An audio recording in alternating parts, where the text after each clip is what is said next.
Human health and disease. Last lecture पर हम लोगों ने मलेरिया कंप्लीट कर लिया था और इम्यूनिटी भी कंप्लीट हो गई है। तो हम लोगों के इम्यून सिस्टम को पढ़ना है। एक्टिव पैसिव इम्यूनिटी भी हो गई, एलर्जी, ऑटो इम्यूनिटी। हेडिंग डालिए immune system in the body.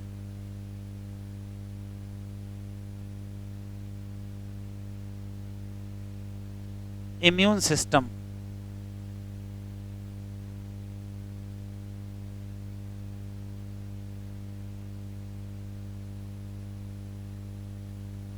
In body. पहला सवाल है कि हम लोगों के इम्यून सिस्टम में कौन कौन से स्ट्रक्चर आएंगे। तो इम्यून सिस्टम बनाने में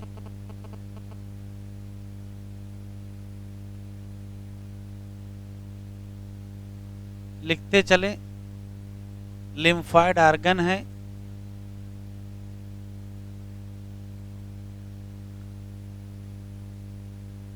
लिम्फॉइड टिश्यू है,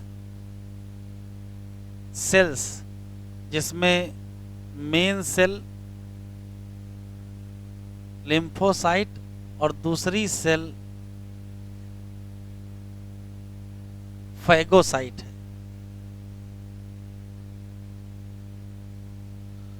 और सॉल्युबल प्रोटीन कौन सी, जिसका नाम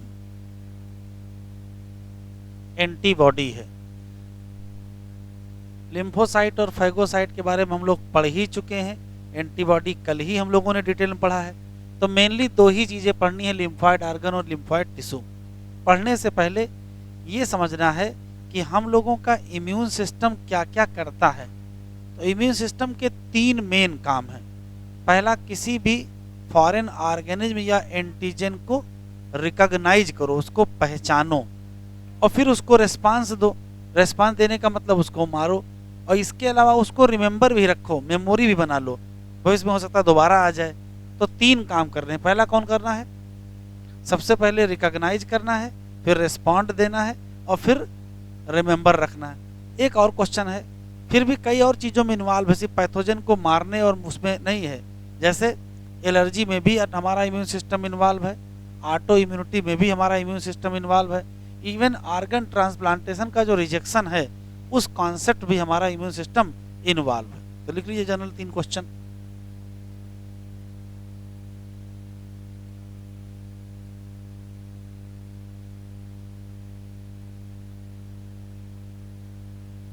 इम्यून सिस्टम फॉर काहे के लिए है। तो सबसे पहला है recognise,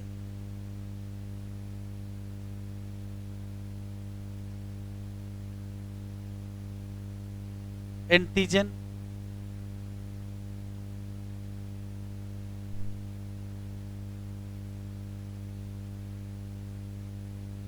respond to antigen,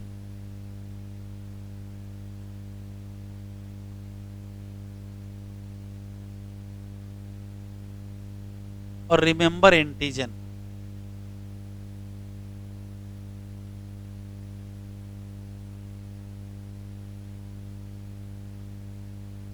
immune system involve है किसमें,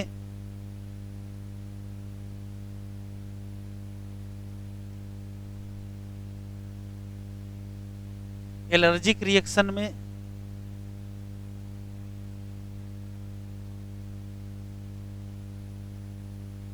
ऑटो इम्यूनिटी में और ऑर्गन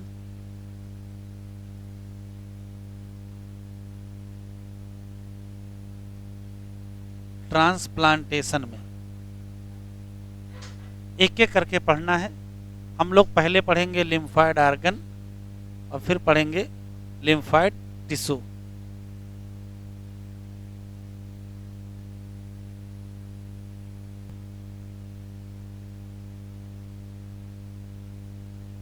पहली हेडिंग,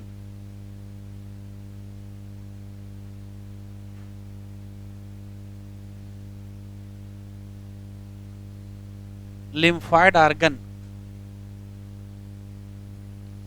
ऐसा कोई भी आर्गन जहां लिम्फोसाइट की ओरिजिन मतलब फॉर्मेशन, मैच्योरेशन और प्रोलिफरेशन हो, एंटीजन सेंसिटिव बनाया जाए। ऐसा कोई भी आर्गन जहां लिम्फोसाइट बने, जहां लिम्फोसाइट मैच्योर हो और प्रोलिफरेट हो, उसको लिम्फॉइड आर्गन कहते हैं। ये दो कैटेगरी के होते हैं, प्राइमरी लिम्फॉइड आर्गन और secondary lymphoid organ. Primary lymphoid organ में आता है बोन मैरो और थाइमस, और सेकेंडरी लिम्फॉइड आर्गन में आता है स्प्लीन, लिम्फ नोड, टांसिल और पेयर पैचेज और वर्मीफॉर्म अपेंडिक्स। याद रखना है, इसी साल पूछा भी गया, अभी दिखाएंगे क्वेश्चन। प्राइमरी और सेकेंडरी में अंतर क्या है? तो प्राइमरी लिम्फॉइड आर्गन वो आर्गन है जहां ओरिजिन के साथ साथ मैच्योरेशन भी हो और इमेच्योर लिम्फोसाइट को एंटीजन सेंसिटिव लिम्फोसाइट बनाया जाए या मैच्योर लिम्फोसाइट बनाया जाए। जब जब लिम्फोसाइट मैच्योर हो जाती है, वो प्राइमरी लिम्फॉइड आर्गन से सेकेंडरी लिम्फॉइड आर्गन ट्रांसफर हो जाती है। और सेकेंडरी लिम्फॉइड आर्गन वो जगह है जहां एंटीजन का मुकाबला एंटीजन का मुकाबला लिम्फोसाइट से कराया जाएगा। कहने का मतलब है कि एंटीजन सेंसिटिव लिम्फोसाइट का मुकाबला एंटीजन से कराएंगे तो दो ऑप्शन होंगे, या तो लिम्फोसाइट डिस्ट्रॉय हो जाएंगे तो बात ही खत्म, वहीं दफना दिए जाएंगे, और या तो फिर जीतेंगे। तो जो लोग जीतेंगे उनका नाम इफेक्टर सेल हो जाएगा। फिर से सुन लेते हैं, फिर लिखिएगा। लिम्फॉइड आर्गन वो है जहां ओरिजिन हो, मैच्योरेशन हो, प्रोलिफरेशन हो। दो कैटेगरी के, प्राइमरी और सेकेंडरी। प्राइमरी वो है जहां ओरिजिन के साथ मैच्योरेशन हो। मैच्योरेशन का मतलब इमेच्योर लिम्फोसाइट को मैच्योर लिम्फोसाइट या एंटीजन सेंसिटिव लिम्फोसाइट में कन्वर्ट किया जाए। वो मैच्योर लिम्फोसाइट प्राइमरी से सेकेंडरी जाएंगे, सेकेंडरी में उनका सामना कराया जाएगा, किससे? एंटीजन से। अगर जीत गए तो उन्हीं का नाम हो जाएगा इफेक्टर सेल। लिखो इतना पहले।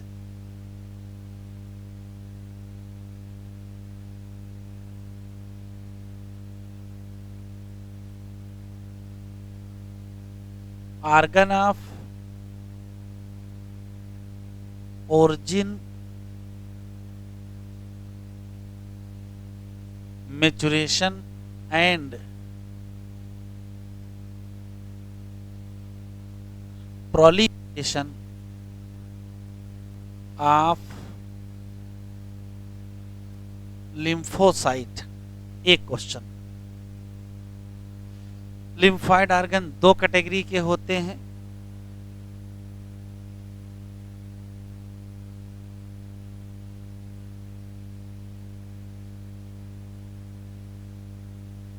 Primary lymphoid organ. और प्राइमरी लिम्फॉइड आर्गन में दो लोग आते हैं, bone marrow and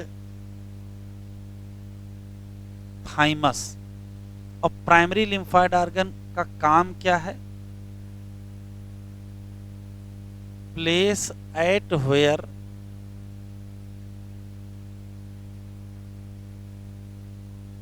immature lymphocyte transform हो जाएंगी antigen sensitive lymphocyte, become antigen sensitive lymphocyte. एक काम, एंटीजन सेंसिटिव लिम्फोसाइट हो जाएंगे, और दूसरा ये है, इन्हीं को मैच्योर लिम्फोसाइट भी कहते हैं।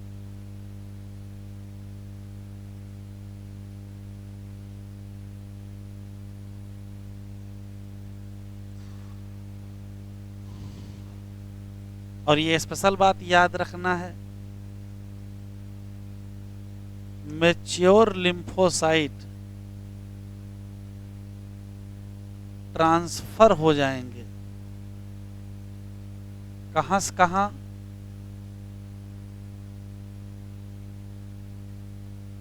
Primary lymphoid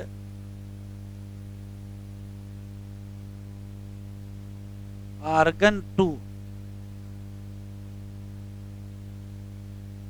secondary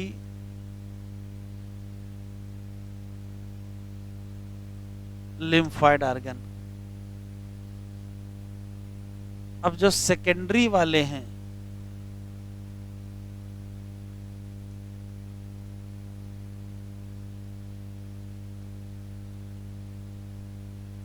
secondary lymphoid organ, उसमें कौन कौन लोग आएंगे?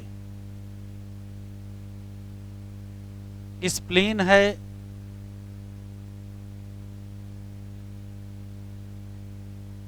लिम्फ नोड है, टॉन्सिल हैं,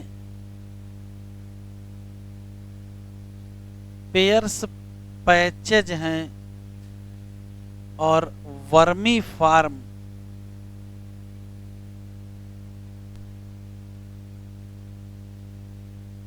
अपेंडिक्स है।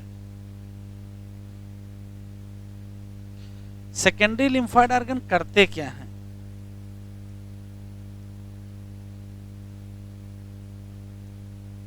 तो ये वो जगह है, place for interaction of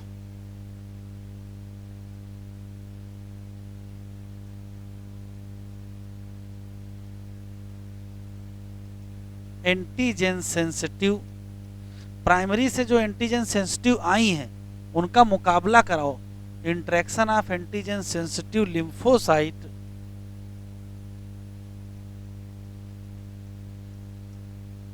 with antigen,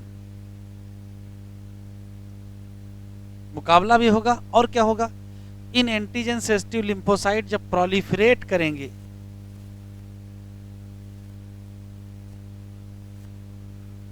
तो हो जाएंगे बिकम इफेक्टर सेल।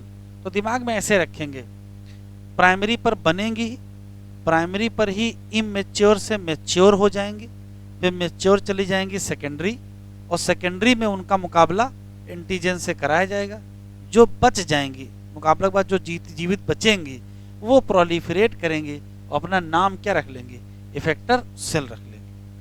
हमको एक एक करके पढ़ना है, एक क्वेश्चन बोन मैरो का, एक थाइमस का, एक स्प्लीन का, एक दो लिम्फ नोड का, बाकी ज्यादा नहीं पढ़ना है।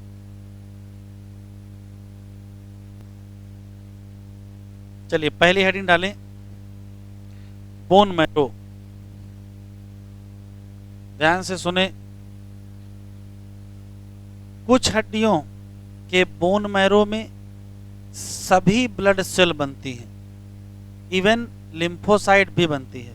तो बोन मैरो वो जगह है जहां सभी ब्लड सेल इंक्लूडिंग लिम्फोसाइट का फॉर्मेशन होता है। एक ही लाइन है केवल बोन मैरो, बस। थाइमस, थाइमस के बारे में 3 लाइनें हैं। पहली लाइन यह है कि थाइमस हमारी बॉडी में है कहाँ, तो थोरेक्स में है। थोरेक्स में कहाँ है, तो ये स्टर्नम है, स्टर्नम के पीछे है और हार्ट के आगे है, आगे को वेंट्रल कहेंगे। तो बिहाइंड स्टर्नम और वेंट्रल टू द हार्ट या एओर्टा। एक रटने वाला सवाल है, ये लोब्ड स्ट्रक्चर होती है, ये पहले से ही पता है कि थाइमस बर्थ के समय बड़ी होती है, जैसे जैसे एज बढ़ता है थाइमस छोटी होती है और पिट्यूटरी तक पहुंचते पहुंचते काफ़ी छोटी हो जाती है और ओल्ड एज में तो बहुत ही कम हो जाती है। इसी नाते एक लाइन वहाँ लिखी है केमिकल कोऑर्डिनेशन में कि ओल्ड पर्सन की जो इम्यूनिटी है वो कमज़ोर होती है। क्यों? थाइमस डिजनरेट हो जाती है। अगर थाइमस डिजनरेट हो जाएगी तो थाइमोसिन हार्मोन का लेवल भी तो कम होगा, तो थाइमोसिन का लेवल कम हो जाने के नाते इम्यूनिटी क्या हो जाएगी, वीक। इसी नाते आप देखे होंगे कि जितने हम लोगों को इम्यूनाइजेशन वैक्सीनेशन प्रोग्राम हैं वो सब प्यूबर्टी के पहले हैं, बचपन में ही सारे टीके लगाए जाते हैं। तब थाइमस अच्छी होती है तभी तो अच्छे इफेक्टर सेल बना पाएंगे। जब थाइमस ग्लैंड ही डिजनरेट हो जाएगी तो इफेक्टर सेल कहाँ बढ़िया बना पाओगे। तो थाइमस में 3 क्वेश्चन हो जाएंगे, जरा लिख लो पहले इतना।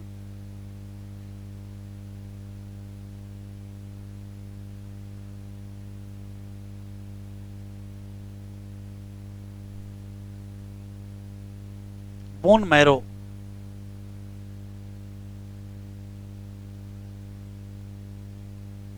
Place of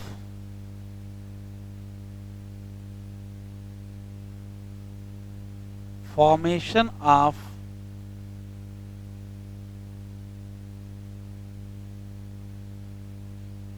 all blood cell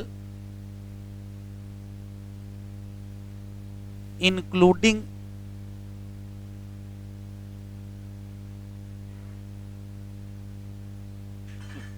lymphocyte।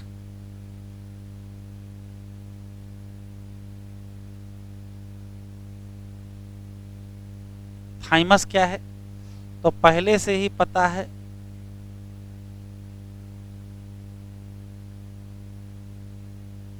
Lobed structure present beneath के नीचे, किसके नीचे,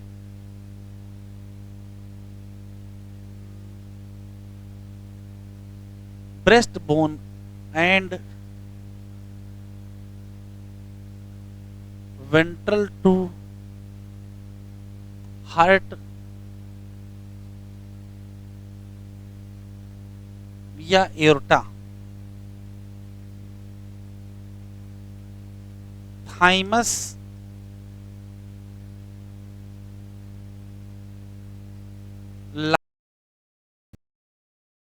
बर्थ, लेकिन ये रिड्यूस होती जाएगी with age, but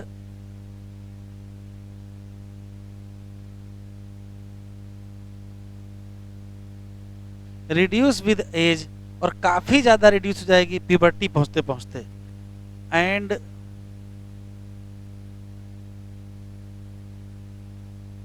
very reduce at puberty.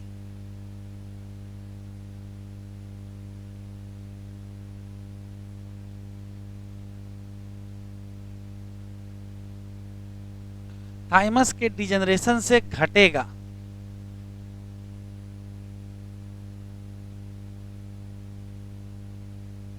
Thymosin, इसी नाते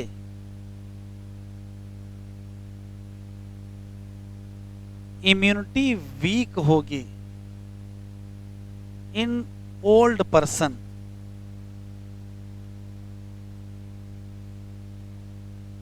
इम्यूनिटी घटेगी किसमें, ओल्ड पर्सन में।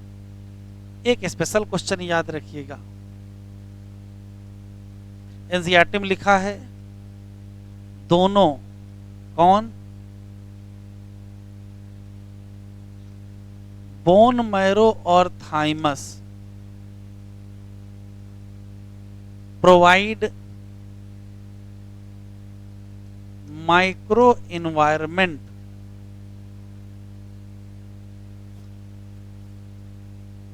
For development and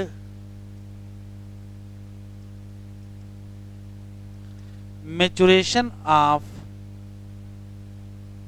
T lymphocyte. जब ये क्वेश्चन आएगा तो ध्यान रखिएगा, ये शब्द याद रखिएगा। वैसे तो टी लिम्फोसाइट का मैच्योरेशन थाइमस पर होता है,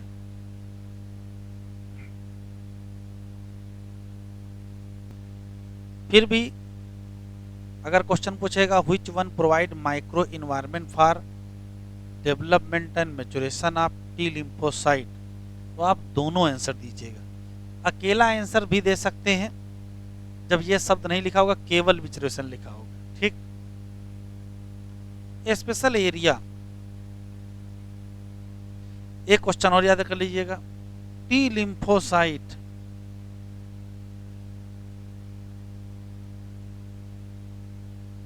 कहां से रिलीज होती हैं, तो कहोगे थाइमस से।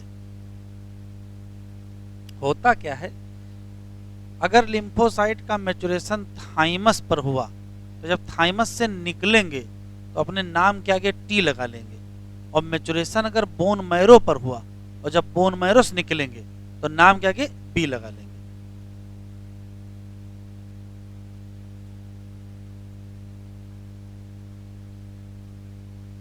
बी लिम्फोसाइट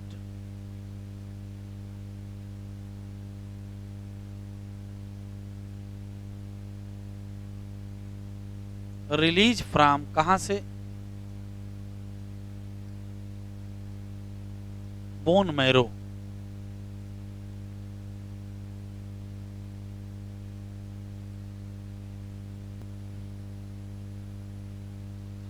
अब आता है सेकेंडरी लिम्फॉइड ऑर्गन, कौन कौन से? स्प्लीन, लिम्फ नोड और टांसिल पेयर पैचेज। शुरू करते हैं। पहला सवाल है, यहां तक हो गया। पहला सवाल है कि स्प्लीन क्या है और कहां है। तो अगर हम स्प्लीन की बात करेंगे, जैसे मान लेते हैं कि ये स्टमक है,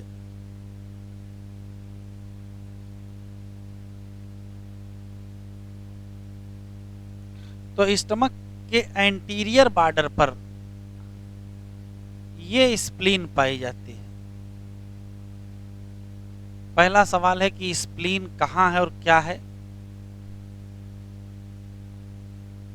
तो एक सवाल रट लीजिएगा, स्प्लीन एक बीन शेप स्ट्रक्चर है जो कि एंटीरियर बॉर्डर ऑफ स्टमक पर पाया जाता है। ये लार्जेस्ट लिम्फॉइड ऑर्गन है। लार्जेस्ट लिम्फॉइड ऑर्गन पूछेगा तो आप ये बताइएगा, और मेन लिम्फॉइड ऑर्गन पूछ लिया तो आंसर बदल जाएगा। जैसे मेन पूछेगा तुरंत बोन मैरो लगाएंगे। मेन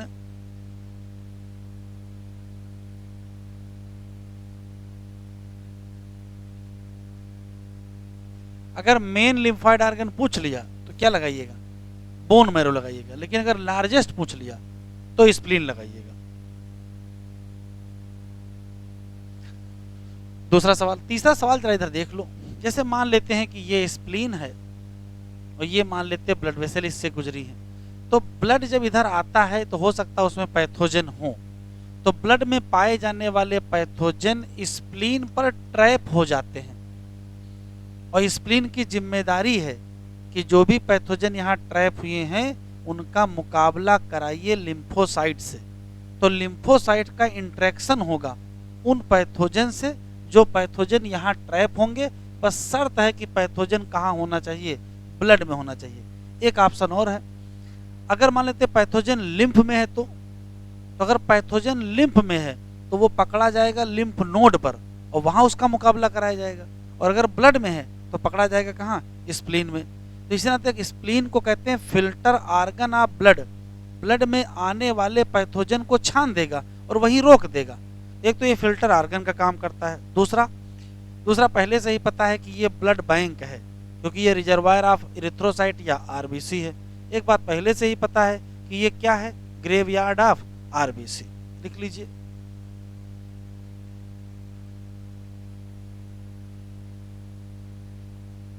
स्प्लीन, पहला सवाल, been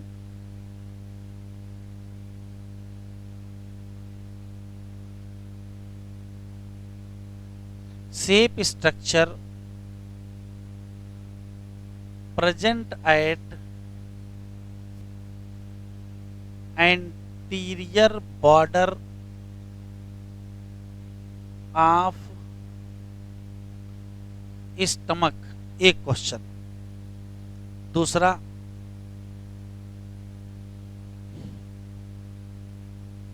largest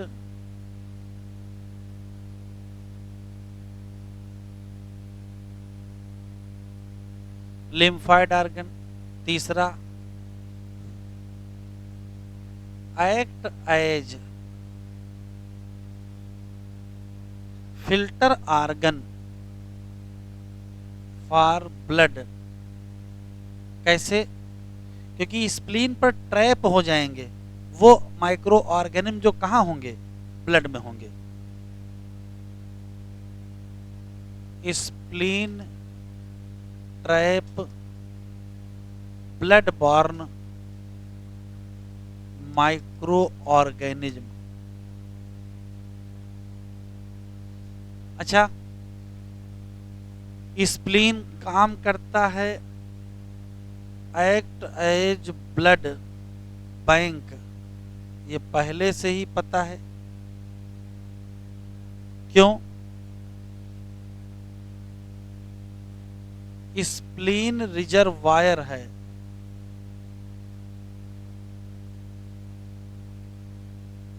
of erythrocyte,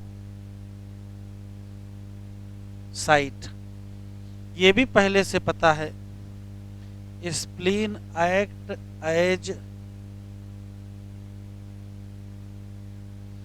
grave yard of RBC. कैसे? तो जितनी ब्रोकन आरबीसी हैं वो सब यहीं तो डिपॉजिट होती हैं।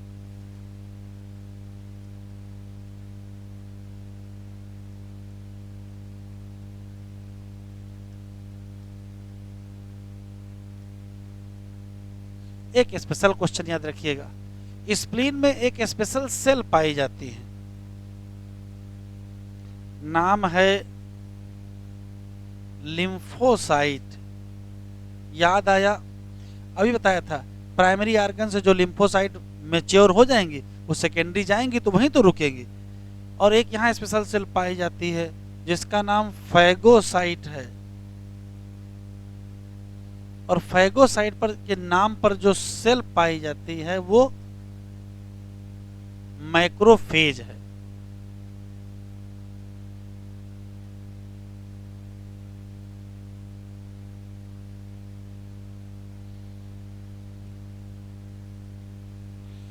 अब चौथा है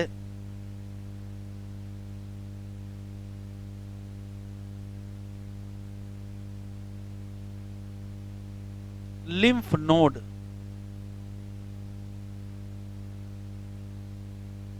इधर देख लीजिए, हम लोग जब लिम्फ वेसल पढ़े थे तो ऐसा स्ट्रक्चर बनाए थे। लिम्फ वेसल होता क्या है?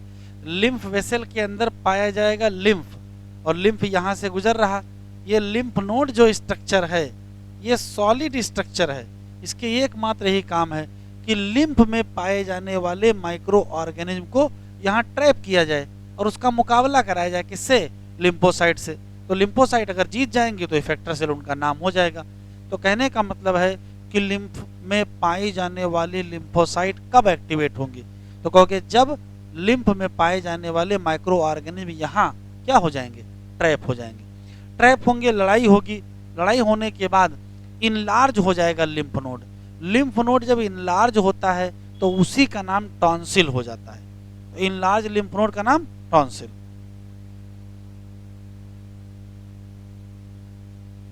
लिख लीजिए लिम्फ नोड क्या है? तो कहोगे small solid structure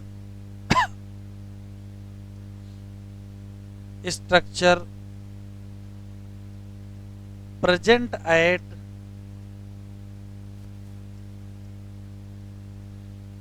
lymphatic system या लिम्फ वेसल। ये क्या करते हैं? ट्रैप करते हैं माइक्रो ऑर्गेनिज्म को जो प्रेजेंट होते हैं किसमें? लिम्फ में। और यही माइक्रो ऑर्गेनिज्म एक्टिवेट कराते हैं उन लिम्फोसाइट को, यही एक्टिवेट कराते हैं उन लिम्फोसाइट को जो that found in lymph.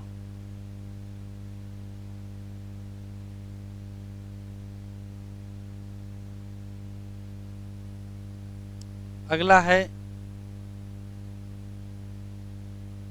Tonsil. ये इनलार्ज होते हैं।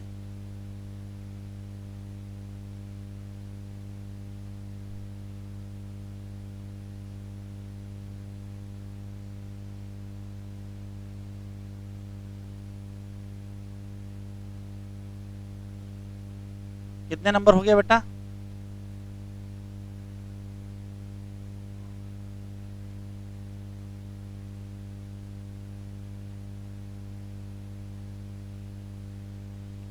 इधर देखिए, मान लेते हैं कि हम लोगों की ये एलिमेंट्री कैनाल है। स्मॉल इंटेस्टाइन की ये दीवार है और मान लेते हैं ये पैथोजन है, ये दीवार को पार करके ब्लड में जाना चाहता है, तो दीवार तो पार ही करनी पड़ेगी।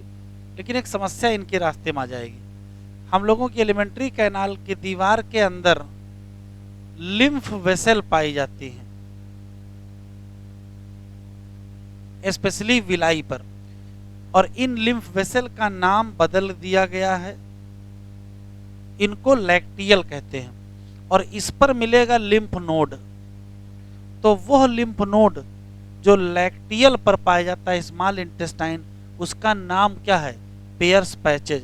ये काम देखो क्या करता है, जब कोई इसको पार करके इधर जाना चाहता है यहीं ट्रैप कर लेते हैं, तो अगर इसको पार ना करने दे तो उसको कहते हैं पुलिस मैन। ये पुलिस मैन ऑफ इंटेस्टाइन है, कौन? Pairs patches. कहाँ पाया जाएगा? Small intestine. तो लिख लो ये क्या है, तो कहोगे ये है लिम्फ नोड। कहाँ प्रेजेंट है? Present in lacteal. अब ये लैक्टियल क्या है? लिम्फ वेसल है। कहाँ पर? At small intestine. एक बात, ये काम क्या करता है? Act as policeman of intestine.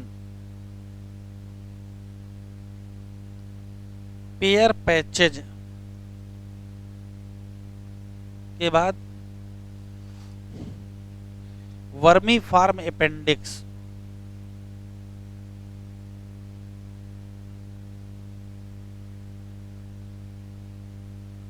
अब डाइजेस्टिव आपके सिलेबस में नहीं है,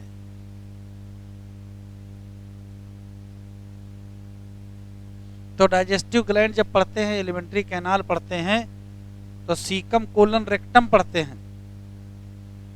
ये है सीकम और ये है वर्मी फॉर्म अपेंडिक्स।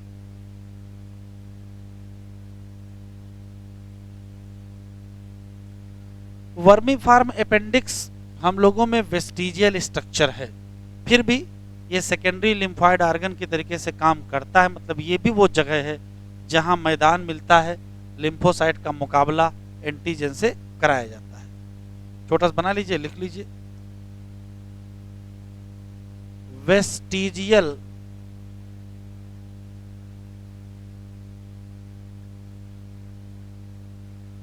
स्ट्रक्चर है, act as secondary lymphoid organ. पढ़े?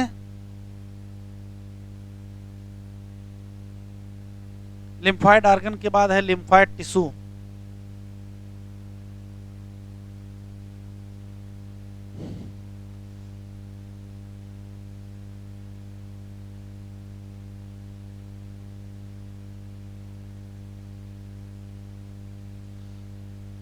पहला सवाल है कि लिम्फॉइड टिश्यू कौन सा टिश्यू है?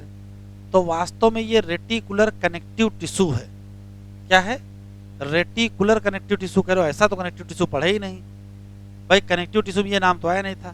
तो कनेक्टिव टिश्यू के कई टाइप होते हैं, उसी में एक टाइप है रेटिकुलर कनेक्टिव टिश्यू, और ब्लड वेसल की एंडोथीलियम के साथ मिल करके बनाते हैं रेटिकुलो एंडोथीलियल सिस्टम, जो कि बड़ा इंपॉर्टेंट पार्ट है हमारे इम्यून सिस्टम का। एक क्वेश्चन, लिम्फॉइड टिश्यू हमारे शरीर में लिम्फॉइड ऑर्गन में मिलता है, इसके अलावा कहाँ कहाँ मिलता है? इधर देखो, ये मान लेते हैं हम लोगों की बॉडी का कोई भी ट्रैक्ट है, चाहे डाइजेस्टिव ट्रैक्ट मान लो, चाहे रेस्पिरेटरी मान लो, चाहे यूरोजेनिटल मान लो, तो इसकी जो म्यूकोसा है उसके नीचे नीचे ही पाया जाता है। तो म्यूकोजा एसोसिएटेड लिम्फॉइड टिश्यू होता है। म्यूकोजा एसोसिएटेड लिम्फॉइड टिश्यू किसके साथ? लाइनिंग। अब लाइनिंग चाहे वो डाइजेस्टिव ट्रैक्ट हो, चाहे रेस्पिरेटरी ट्रैक्ट हो, चाहे यूरोजेनिटल, म्यूकोजा से जुड़ा है तो नाम पड़ा mucosa associated lymphoid tissue, short form में माल्ट कहते हैं। एक और, हमारे शरीर में पाया जाने वाले टोटल लिम्फोइड टिश्यू का कितना परसेंट हिस्सा माल्ट के फॉर्म में, तो आंसर देंगे 50%। लिख लीजिए।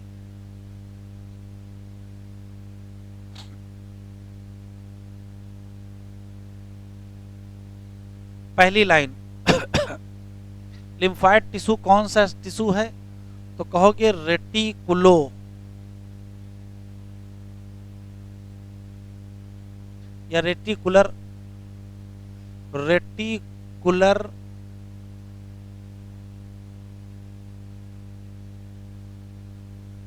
कनेक्टिव टिश्यू, ये बना लेता है reticulo endothelial system.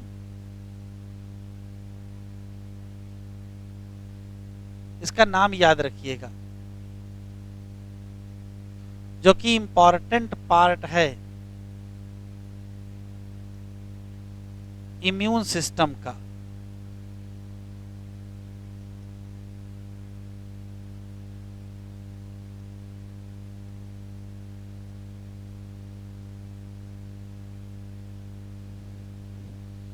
Lymphoid tissue कहाँ मिलेगा, present in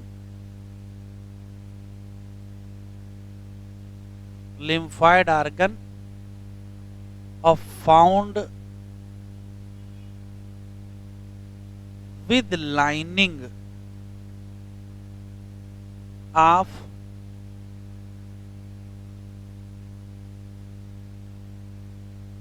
digestive, respiratory and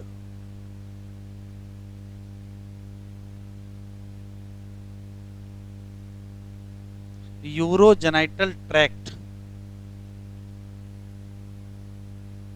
और इसी नाते इसका नाम म्यूकोजा एसोसिएटेड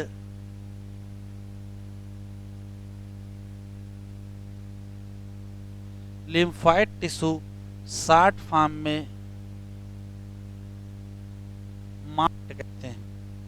ये स्पेशल सवाल याद रखना है। माल्ट कॉन्स्टिट्यूट करेगा 50% of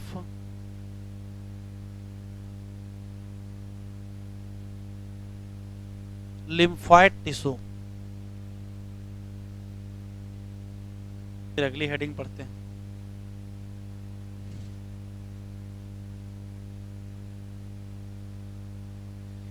immune system in body.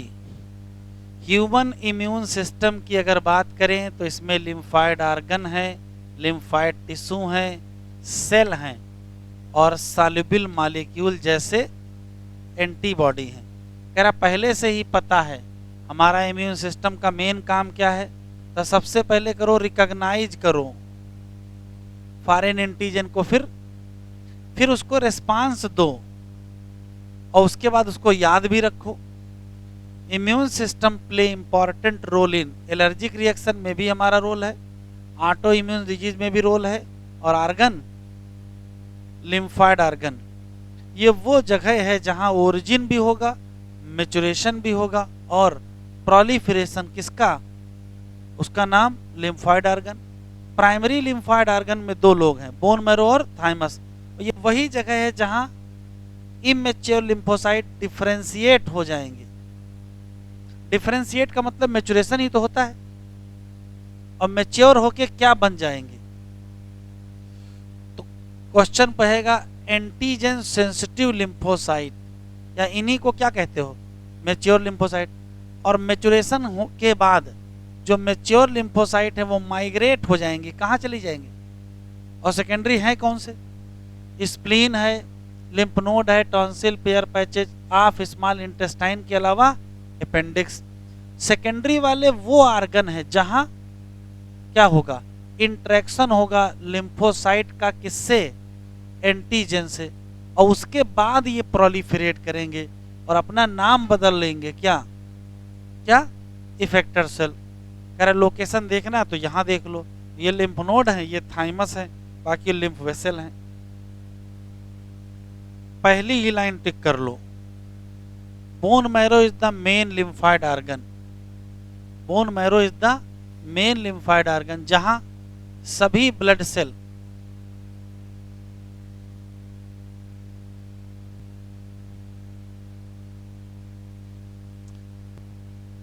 हाँ, यहाँ कौन कौन सी सेल हैं, कहाँ कौन कौन सी सेल बनेंगी? लिम्फोसाइट और बाकी सारी। थाइमस क्या है? तो ये लोब्ड ऑर्गन है। कहाँ लोकेटेड है? Near the heart. कहाँ लोकेटेड है? Beneath the breast bone. Thymus क्या है? थोड़ी सी बड़ी होती है। कब? At the time of birth, लेकिन धीरे धीरे reduce in size with the age, और प्यूबर्टी पहुंचते पहुंचते बहुत ज़्यादा स्मॉल साइज। ये लाइन टिक कर लो। Bone marrow and thymus provide micro environment for development and maturation of lymphocyte. लेकिन कहीं चूज करवा लेगा तो थाइमस लगाइएगा। स्प्लीन क्या है? बड़ी सी बीन से ऑर्गन है। इसमें क्या मिलेगा? लिम्फोसाइट और फाइगोसाइट मिलेंगे। ये फिल्टर ऑफ द ब्लड का काम करेगा और ट्रैप करेगा किनको? Blood borne micro organism. Spleen large reservoir है किसका? इरिथ्रोसाइट। लिम्फ नोड क्या है? स्मॉल है, सॉलिड स्ट्रक्चर। कहाँ है? Different part of lymphatic system. Lymph node की जिम्मेदारी वही है, ट्रैप कर लो क्या? माइक्रो ऑर्गेनिज्म या एंटीजन, जो कहाँ मिल जाएं? लिम्फ में। और यही एंटीजन जो ट्रैप हुए लिम्फ नोड पर, वही जिम्मेदार हैं activation of lymphocyte present there. There का मतलब लिम्फ में, और काज क्या? Immune response. Lymphoid tissue located हैं, आल्सो लोकेटेड लिखा है। इसका ये मतलब मत समझ लीजिएगा कि lymphoid tissue only present within the lining, केवल लाइनिंग के साथ नहीं, और भी पाए जाते हैं, चाहे वो डाइजेस्टिव हो, रेस्पिरेटरी हो, चाहे यूरोजेनेटल हो। नाम में कोजा एसोसिएटेड लिम्फाइड टिश्यू माल्ट। और लगभग लगभग कितने परसेंट? 50% ऑफ लिम्फाइड टिश्यू कहाँ मिलेगा? माल्ट के फॉर्म में। हेडिंग डालिए एड्स।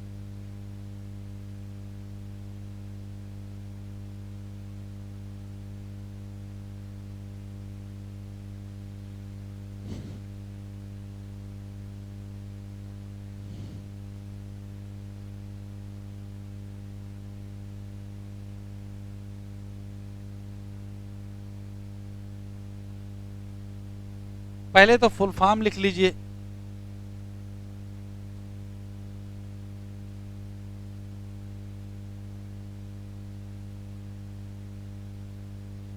एक्वायर्ड इम्यूनो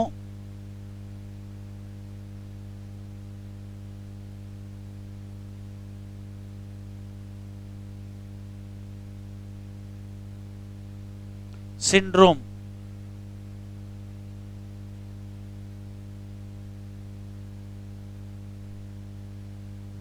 जरा सुने, पहला सवाल है इसका नाम एड्स क्यों है? तो ध्यान से सुने। ऐसा कोई भी व्यक्ति जिसमें जन्म होने के बाद इम्यूनिटी डेवलप होनी चाहिए, बढ़नी चाहिए, यहाँ इम्यूनिटी घटी है, अगर इम्यून डिफिशियंसी आई है, इम्यूनिटी में कमी आई है ड्यूरिंग द लाइफ पीरियड, मतलब जन्म से समस्या नहीं थे, तो उसी को हम लोग एक्वायर्ड कहते हैं। एक्वायर्ड का मतलब प्राप्त होना, जन्म के बाद समस्या मिली, इसका मतलब जन्मजात नहीं थी, मतलब कंजेनिटल नहीं थी। एक शोषण। सिंड्रोम शब्द का मतलब होता है ग्रुप ऑफ सिम्टम, जब कई बीमारियों के सिम्टम एक साथ आने लगे तो उसको क्या कहते हैं? सिंड्रोम। फिर 2-3 रटने वाले सवाल।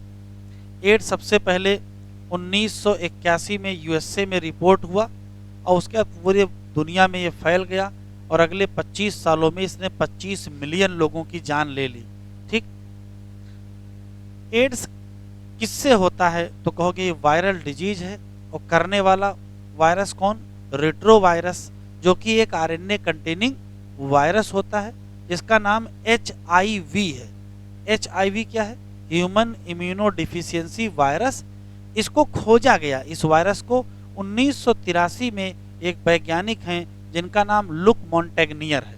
ये सब रटने वाले सवाल पहले लिख लीजिए, फिर कहानी शुरू करते हैं।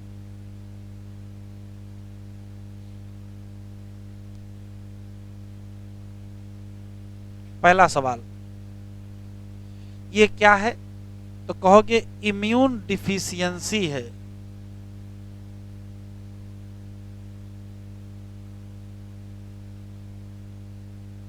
दैट एक्वायर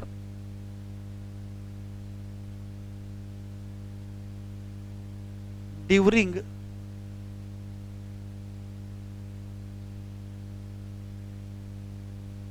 लाइफ टाइम या ड्यूरिंग लाइफ पीरियड, मतलब क्या है, नॉन कंजेनाइटल, जन्मजात नहीं है। सिंड्रोम क्या है, सिंड्रोम है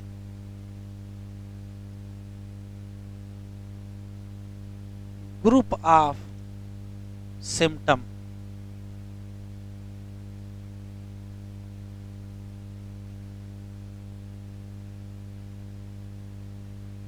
ये फर्स्टली कब रिपोर्ट हुआ,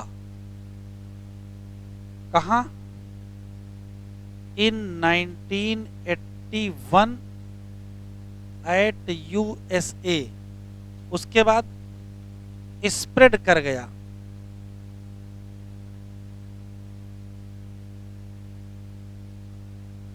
और किल कर दिया, किल लगभग कितने लोगों को, 25 मिलियन पर्सन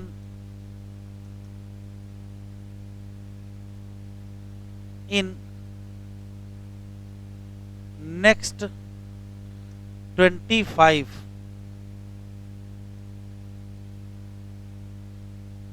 ठीक है,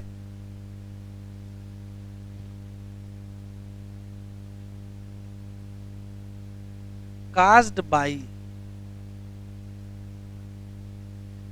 HIV, full form human immuno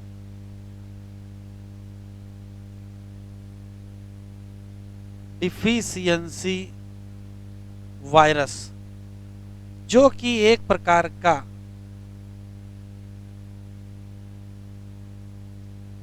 retro virus है। ये कौन से वायरस होते हैं,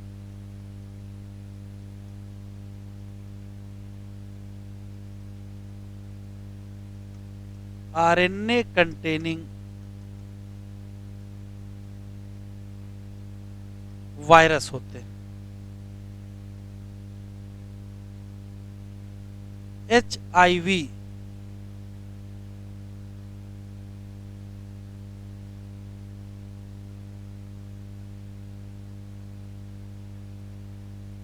डिटेक्ट बाय वैज्ञानिक हैं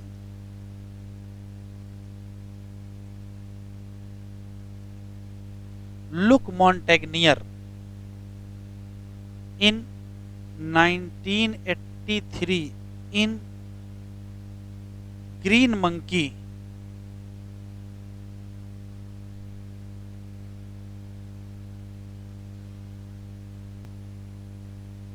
चलो, HIV, पहला सवाल, HIV है क्या, तो वास्तव में एक रिट्रो वायरस है। वायरस दुनिया कहीं भी हो, कुछ बेसिक बातें तो होंगी ही। क्या, अंदर पाया जाएगा जीनोम और बाहर पाई जाएगी प्रोटीन की एनवेलप। पहले से ही पता है कि कैप्सिन प्रोटीन का एनवेलप मिलेगा, अंदर जीनोम के नाम पर आरएनए मिलेगा। बस याद रखिएगा, आरएनए सिंगल स्ट्रैंडेड है लेकिन 2 धागे हैं, थ्रेड 2 हैं, स्ट्रैंड 2 नहीं है। 2 स्ट्रैंड होने का मतलब दोनों आपस में जुड़े नहीं हैं। तो आरएनए थ्रेड हैं 2 थ्रेड लेकिन सिंगल स्ट्रैंडेड है। ठीक, और एक सबसे खास बात है कि इसके बाहर सरफेस पर पाई जाती है GP120 प्रोटीन। अब GP120 प्रोटीन का इस्तेमाल जरा समझ लीजिए।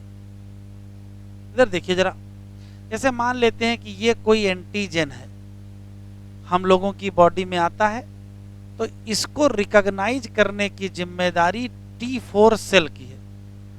T4 सेल के पास एक स्पेशल चीज पाई जाती है जिसका नाम, स्पेशल थिंग है जिसका नाम CD4 रिसेप्टर है।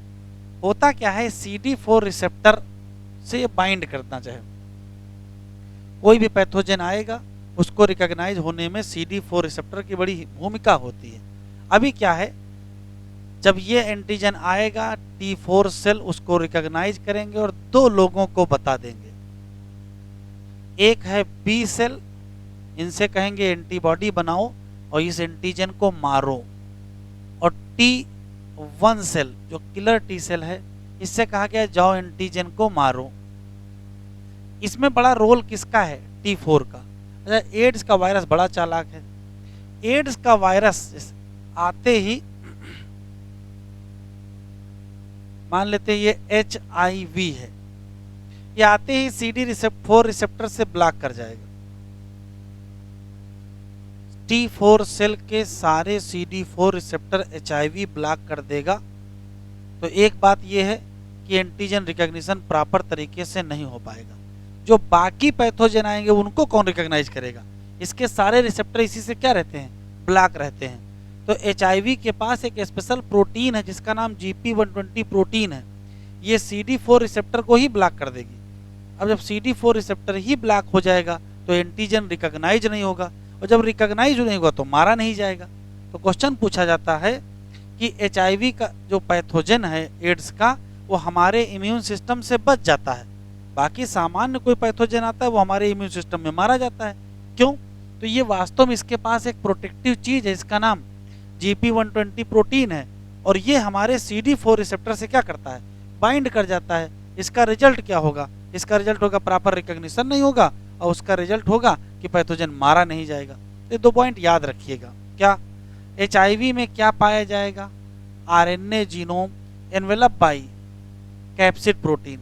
HIV में क्या पाया जाएगा, 2 थ्रेड पाए जाएंगे, किसके, RNA, और 2 ही मॉलिक्यूल पाए जाएंगे कि एंजाइम जिसका नाम रिवर्स ट्रांसक्रिप्टेज।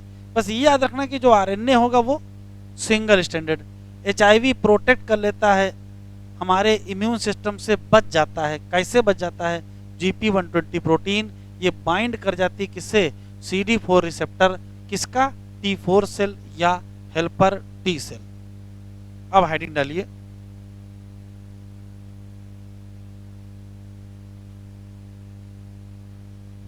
ट्रांसमिशन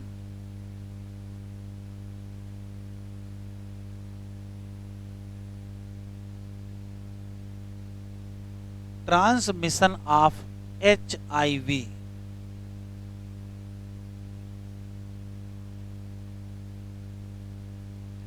HIV के ट्रांसमिशन के 5 तरीके हैं। पहला तरीका है, लिखते चले, बाइसेक्सुअल इंटरकोर्स विद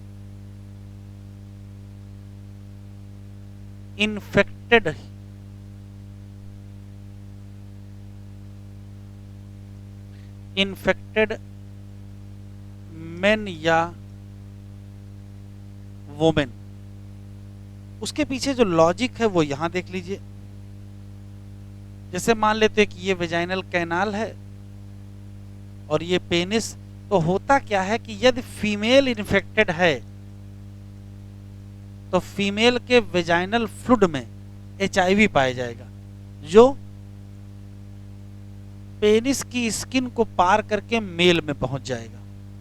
इसका उल्टा भी है, हो सकता मेल इन्फेक्टेड हो तो जो सीमेन रिलीज होगा उसमें HIV होगा, और वो म्यूकस मेम्ब्रेन पार करके कहां पहुंच जाएगा, फीमेल में। तो sexual intercourse with the infected man and women में HIV ट्रांसमिट होगा, मेल से फीमेल में या फीमेल से मेल में। बस फर्क ये है कि HIV पाया जाएगा वेजाइनल फ्लूइड में तो फिर फीमेल से मेल में आ जाएगा, HIV पाया जाएगा सीमेन में तो मेल से फीमेल में। तो 2 लाइनें बढ़ा लीजिए स्पेशल यहां।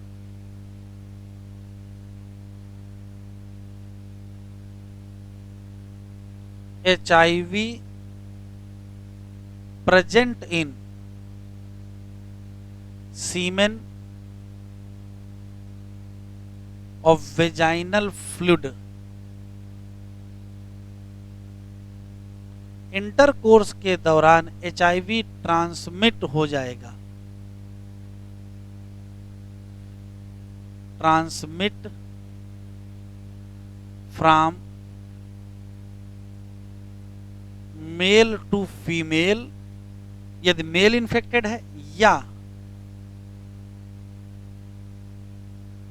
फीमेल टू मेल अगर फीमेल इन्फेक्टेड है।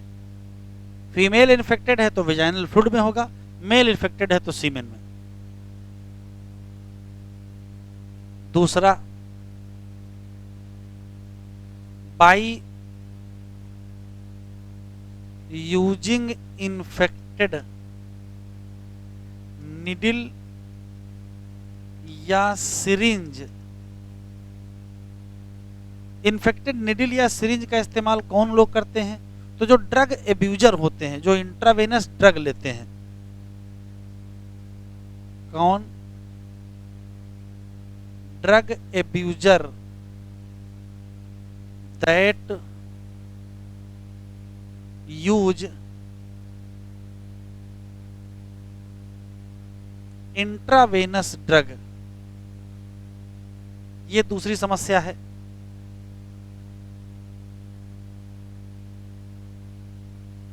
by using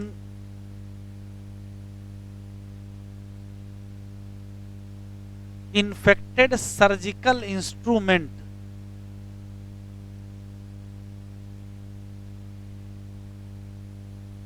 अगर सर्जिकल इंस्ट्रूमेंट इन्फेक्टेड है तो भी हो सकता है।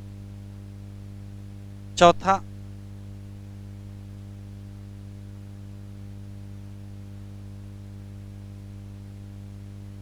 infected mother to fetus through placenta।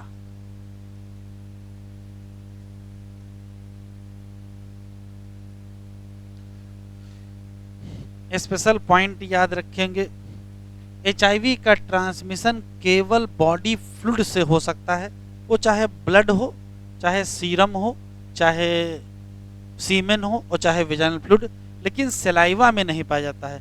इसी नाते एचआईवी ट्रांसमिट नहीं होगा किसिंग के द्वारा या साथ में रहने और खाने से, फिजिकल कांटेक्ट से भी ये ट्रांसमिट नहीं होगा। इसी नाते एचआईवी इन्फेक्टेड ह्यूमन का फैमिली से या सोसाइटी से विड्रा नहीं होता है। लिख लीजिए, HIV only transmit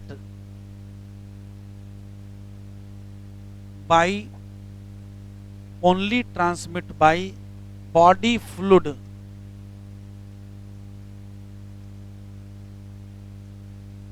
like blood हो सकता है, सीमेन हो सकता है,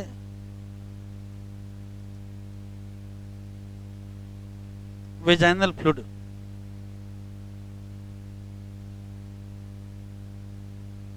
एचआईवी नॉट प्रेजेंट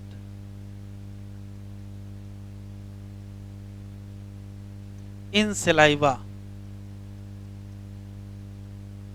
तो not transmit by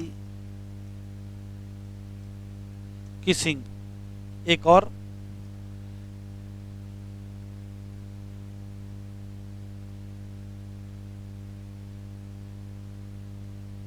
not transmit by contact, physical contact या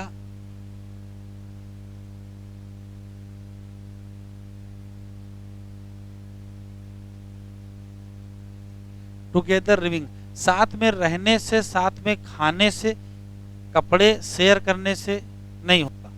तो फिजिकल कांटेक्ट या टुगेदर लिविंग या together eating.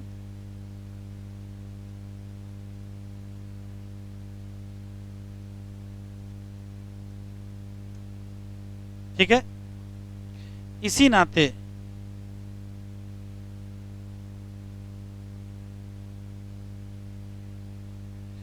HIV infected person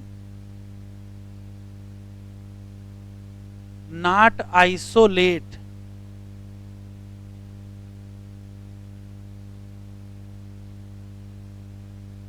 कहाँ से? फ्रॉम फैमिली या सोसाइटी?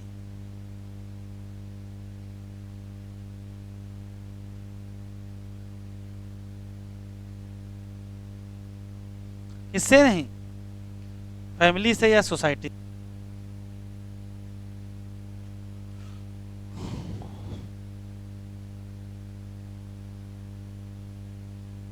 यहां लिख लीजिए,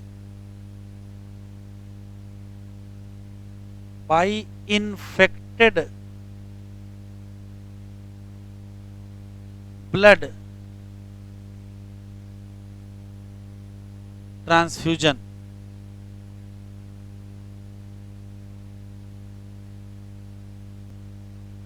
हाँ, बहुत कम रोल है। पर्सन, बातचीत ना करें अब, person at high risk to gate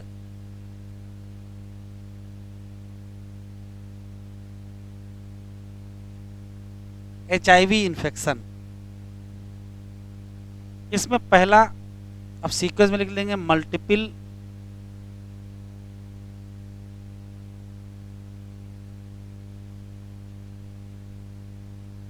sexual partner, दूसरा ड्रग एडिक्ट जो शेयर करते हो, क्या? Syringe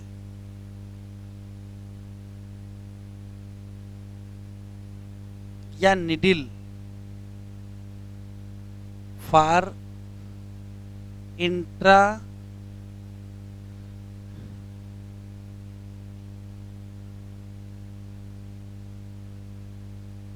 Venus drug. तीसरे लोग हैं पर्सन जिसको चाहिए रिक्वायर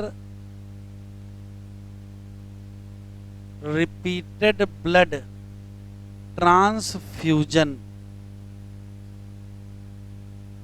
किसको किसको चाहिए? तो 3-4 लोग हैं, thalassaemia, sickle cell anaemia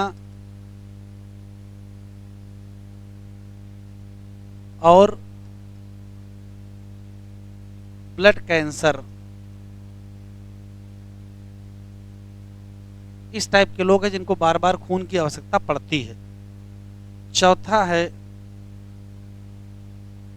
child born from infected mother.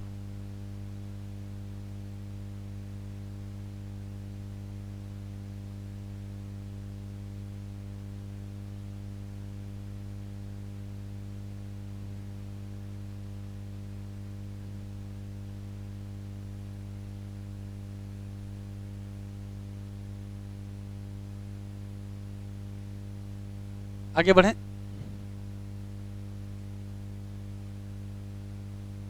तो हेडिंग डालिए मैकेनिज्म। हेडिंग डालिए मैकेनिज्म।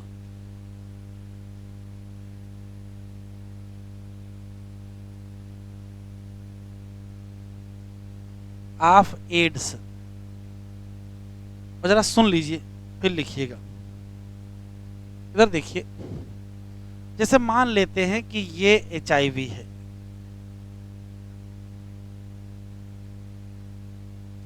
पहला सवाल ये है कि जैसे ही इन्फेक्शन होगा तुरंत सिम्टम नहीं आएंगे। इन्फेक्शन होगा, सिम्टम आने में कुछ न कुछ समय लगेगा, चाहे वो कुछ महीने लग जाएं और चाहे कुछ साल लग जाएं।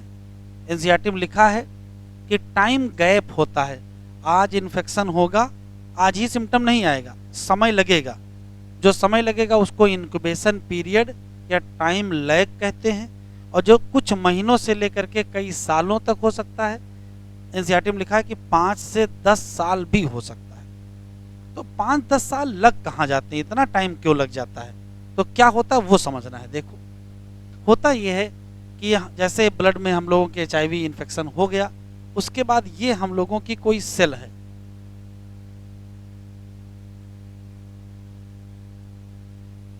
ये मान लेते हैं कि होस्ट सेल है। तो सबसे पहला काम ये है कि इसका जो आरएनए है वो ही केवल होस्ट सेल के अंदर जाएगा, प्रोटीन बाहर रह जाएगी। ये क्या है? ये प्रोटीन का कोट है, और ये क्या है? आरएनए। तो आरएनए ही सेल के अंदर जाएगा, प्रोटीन कोट अंदर नहीं जाएगा। बनाओ नहीं, देख लो जरा। ये मान लेते हैं कि वायरल आरएनए है। एक और खास बात, ये अपना रिवर्स ट्रांसक्रिप्टेज एंजाइम लेके आता है।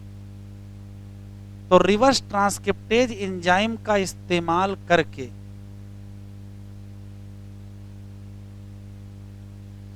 ये बना लेता है वायरल डीएनए। यहां कौन सी घटना हुई है? रिवर्स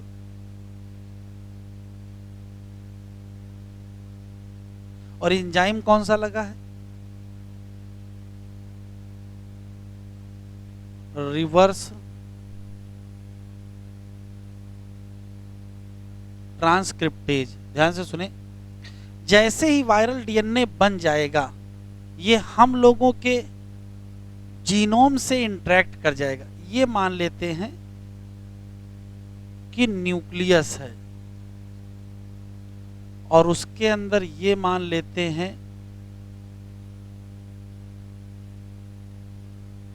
ह्यूमन जीनोम है। तो वायरल डीएनए इसके साथ इनकॉर्पोरेट कर जाएगा, और इनकॉर्पोरेट करके हमारे जीनोम को अपने कंट्रोल में ले लेगा। फिर इससे कहेगा कि एक काम करो, वायरस की प्रोटीन बनाओ।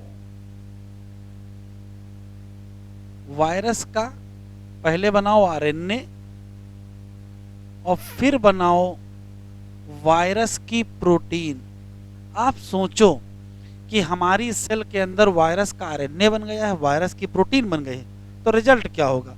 रिजल्ट ये होगा कि जल्दी ही हमको नए वायरस के पार्टिकल मिलेंगे। नहीं मिल जाएंगे भाई, वायरस का आरएनए भी बन गया है और वायरस की प्रोटीन बन गए हैं, तो ढेर सारे क्या बन के तैयार हो जाएंगे? Virus progeny. ये प्रोजेनी इस पर्टिकुलर होस्ट सेल को तोड़ के बाहर निकल आएंगे, release out of host cell. बस आप ये बताओ, ये होस्ट सेल है कौन सी? तो ये ह्यूमन सेल है मैक्रोफेज, और ये दूसरी है हेल्पर टी सेल, या इसका नाम T4 सेल, या इसको TH भी कहते हैं। ध्यान से सुनेंगे, क्वेश्चन पूछेगा इन्फेक्शन के बाद वायरस कहां मल्टीप्लाई करता है, तो कहोगे macrophage and helper T cell. Question जरा सा चेंज करेगा, आंसर बदल जाएगा। क्वेश्चन पूछेगा इनिशियल मल्टीप्लिकेशन कहां होता है, तो अगर इनिशियल पूछ लिया तो फिर मैक्रोफेज दीजिएगा। हाँ, इनिशियल शब्द ना लिखा हो। क्वेश्चन पूछे एचआईवी कहां मल्टीप्लाई करता है, दो ऑप्शन दे दे, एक मैक्रोफेज और एक हेल्पर टी सेल, और कुछ लिखे ना, तो क्या लगाओगे? तो आप हेल्पर टी सेल लगाओगे। मैक्रोफेज आप तभी लगाओगे जब क्वेश्चन में क्या मिलेगा? इनिशियल मिलेगा। है तो मैक्रोफेज लगाइए, इनिशियल ना मिले तो मैक्रोफेज ना लगाइए। एक बात अब ध्यान सुनिए, मान लेते अभी एक वायरस है, अभी एक सेल के अंदर गया और इस सेल को तोड़ के बाहर निकल आया। कभी कभार ऐसा होता है कि होस्ट सेल नहीं टूटती है, लेकिन प्रोजनी बाहर निकल आती है, तो और खतरनाक है। क्यों? जब तक ये सेल टूटेगी नहीं तब तक नए पार्टिकल बनते रहेंगे। ऐसी कोई भी सेल जो HIV की प्रोजनी को रिलीज करता रहे बगैर ब्रेकडाउन के, उसका नाम HIV फैक्ट्री रखते हैं। और HIV फैक्ट्री का काम कौन करता है? तो आंसर देंगे मैक्रोफेज करता है। ठीक, एक और क्वेश्चन। मैंने अभी आपको बताया कि हो सकता है कुछ महीने लग जाए, हो सकता है कुछ साल लग जाए। तो कैसे साल लगते वो समझना, देखिए जरा। जैसे मान लेते हैं अभी एक HIV आया, किसी एक हेल्पर टी सेल के अंदर मल्टीप्लाई किया, वो हेल्पर सेल टूट गई और ढेर सारे वायरस निकले। तो निकलने के बाद ये क्या करेंगे? ये अटैक करेंगे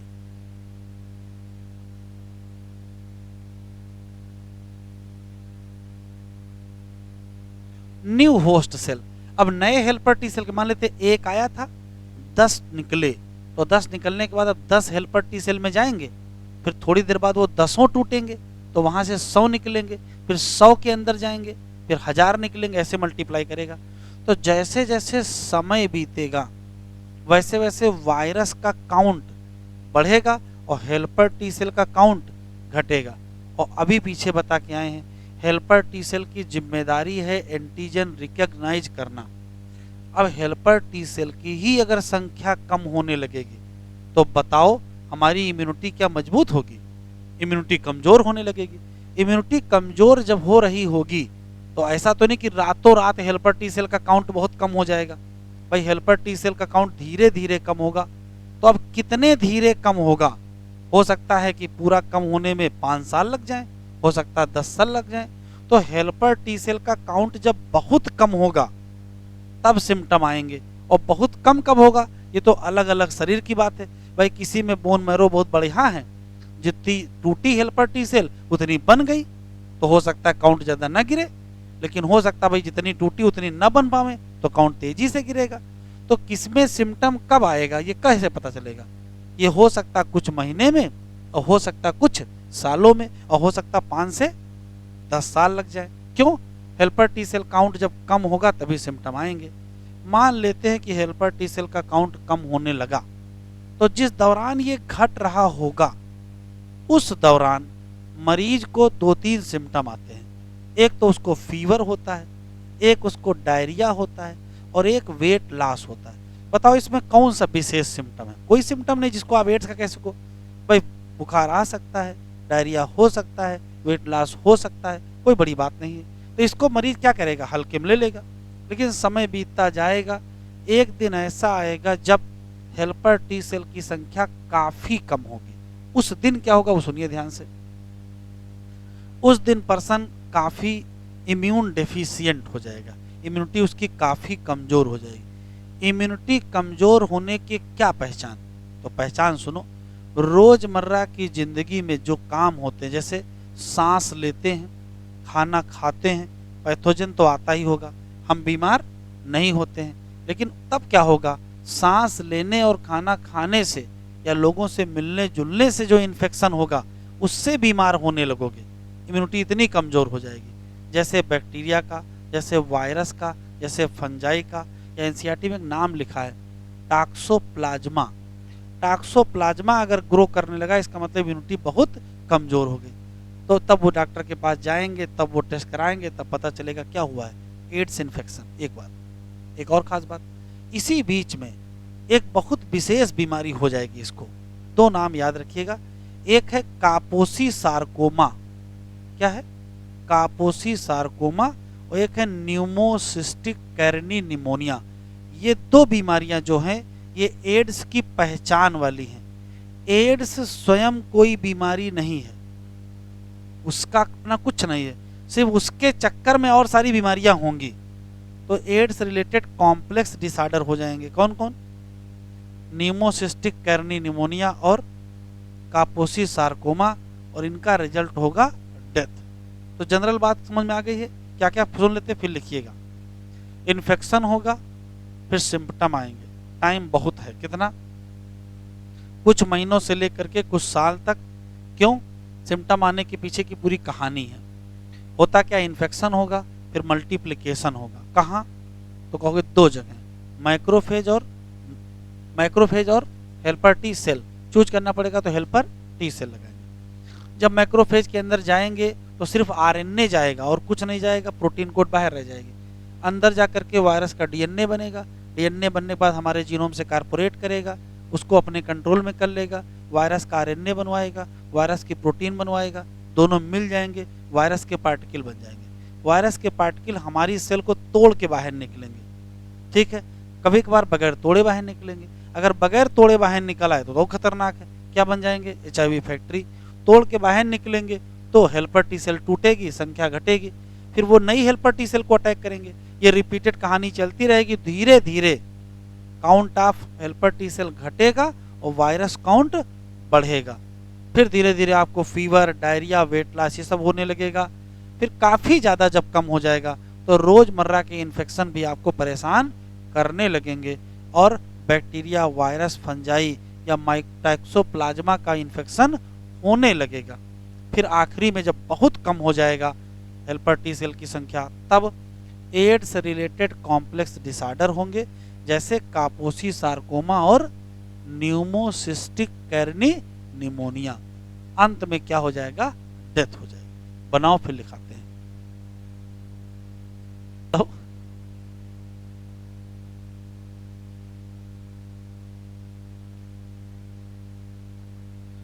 time gap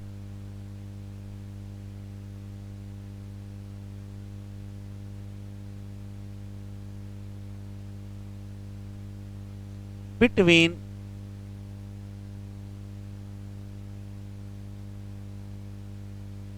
infection of HIV and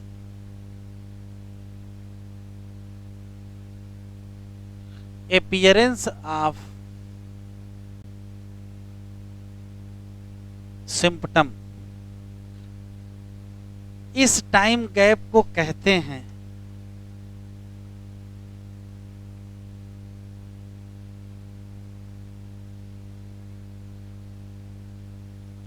incubation.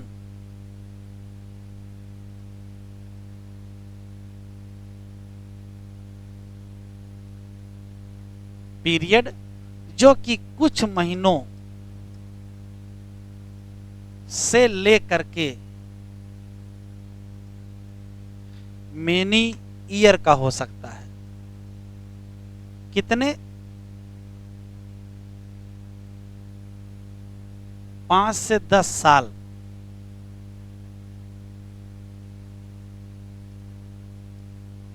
After infection,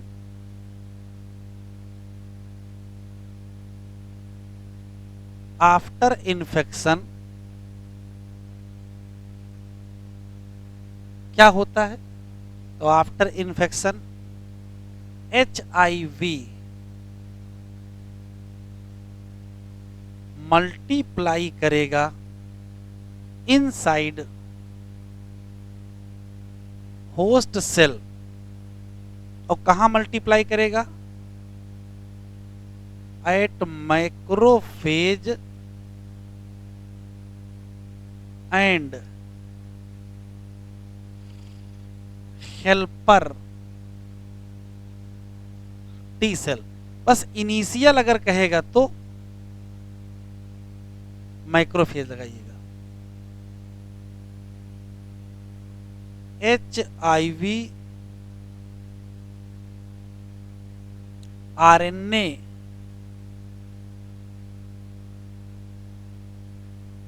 inter करेगा host cell and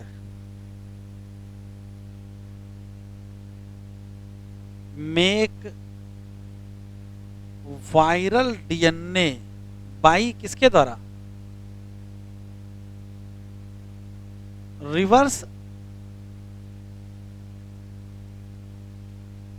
reverse transcriptase enzyme, ठीक है।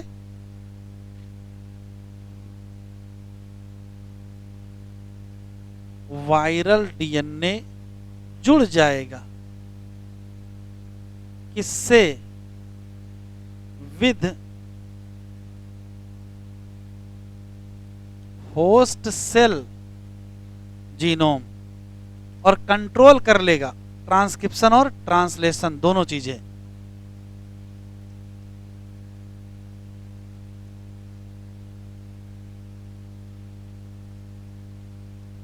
सेल हमारी है, आरएनए उनका बनेगा, और सेल हमारी है, प्रोटीन उनकी बनेगी, क्योंकि कंट्रोल ने लिया है ट्रांसक्रिप्शन को और ट्रांसलेशन को। रिजल्ट क्या होगा? इन दोनों का रिजल्ट होगा वायरल आरएनए एंड प्रोटीन, और रिजल्ट होगा मेनी वायरल प्रोजेनी। फिर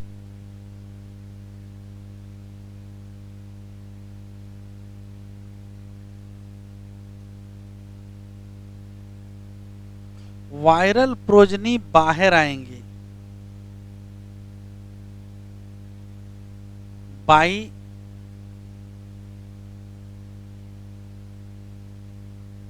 रप्चर ऑफ सेल। कभी कभार macrophage continue HIV progeny produce करती रहेगी बिना रप्चर के, तो कहोगे क्या? HIV factory.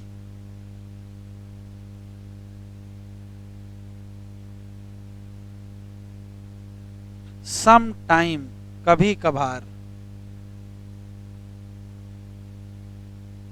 Macrophage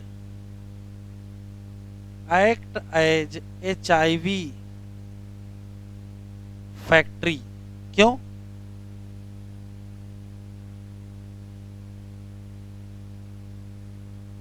continue produce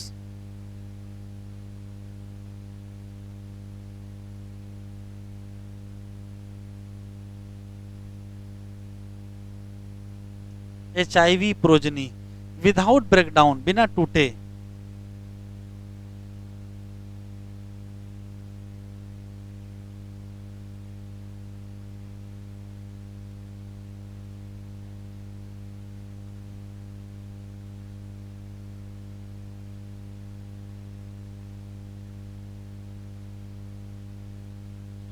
breakdown of helper T cell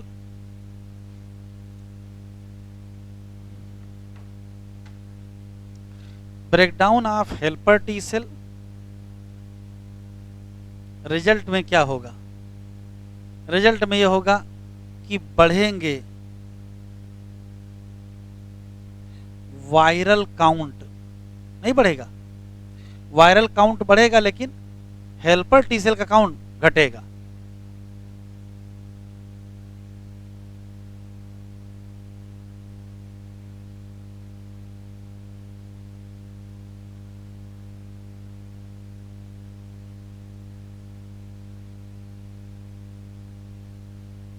जब ये हो रहा होगा, वायरस काउंट बढ़ रहा होगा, हेल्पर टी सेल काउंट घट रहा होगा, तब देखो सिम्टम आएंगे।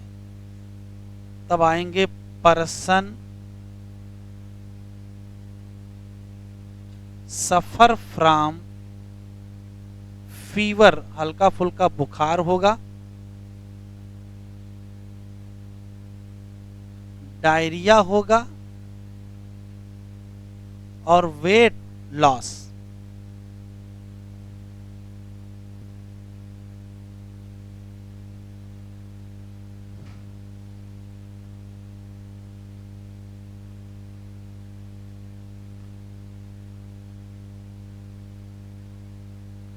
रिलीजेज एचआईवी, बातचीत ना करें, attack new helper T cell, बातचीत ना करें, नई हेल्पर टी सेल को अटैक करेंगे। Result break helper T cell.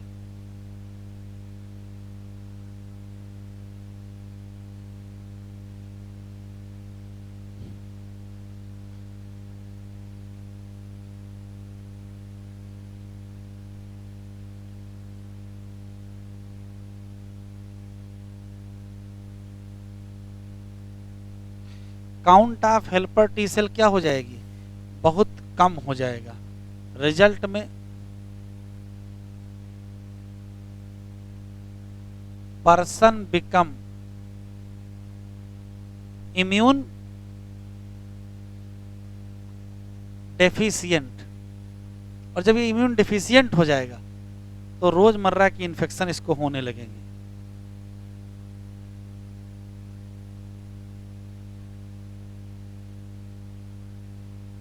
Person suffer from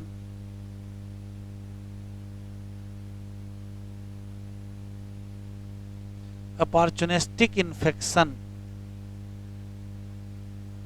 opportunistic infection का मतलब जिनकी संभावना रहती है रोजमर्रा में, जैसे बैक्टीरिया की, वायरस की, फंजाई की,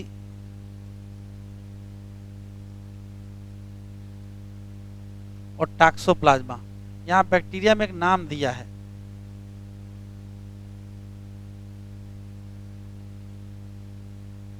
माइकोबैक्टीरिया। इनका इन्फेक्शन होने लगेगा, एक समय ऐसा आएगा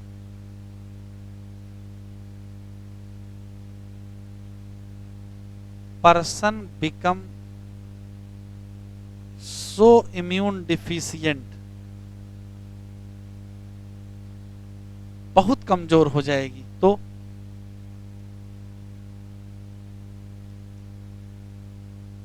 पर्सन सफर हो जाएगा। AIDS related complex disorder. अब ये जो एड्स रिलेटेड कॉम्प्लेक्स डिसऑर्डर होंगे वो कौन से होंगे, तो वो दो होंगे। एक है न्यूमो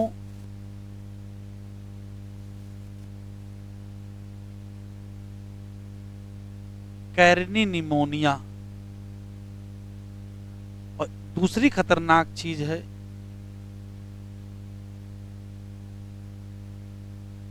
कापोसी सार्कोमा।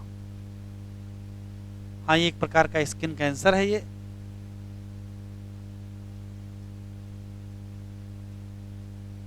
और उसके बाद जब ये डिसऑर्डर हो जाएंगे तो डेथ हो जाएगी।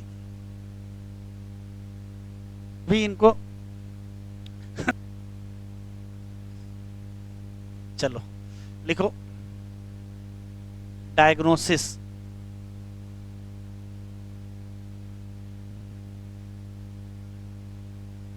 Of AIDS. पहला ऐसे widely use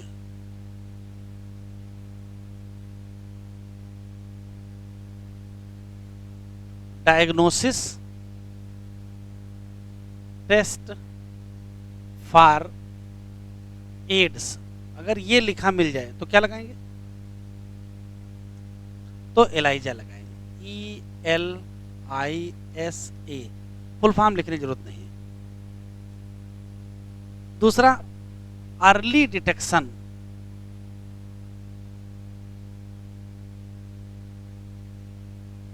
of HIV infection. ये एलाइजस नहीं हो सकता है, ये कैसे होगा, तो आंसर देंगे PCR। और तीसरा confirmatory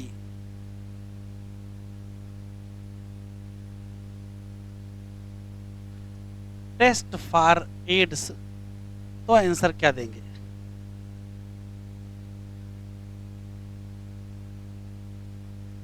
western blot technique.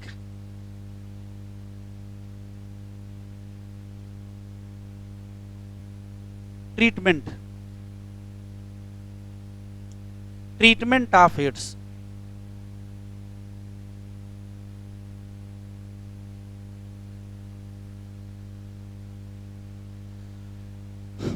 Ads का कंप्लीट क्योर संभव नहीं है। जब हम लोग STD पढ़े थे तो STD में कहा गया था कौन कौन सी बीमारियां जो पूरी तरीके से ठीक नहीं होती, कौन कौन थी,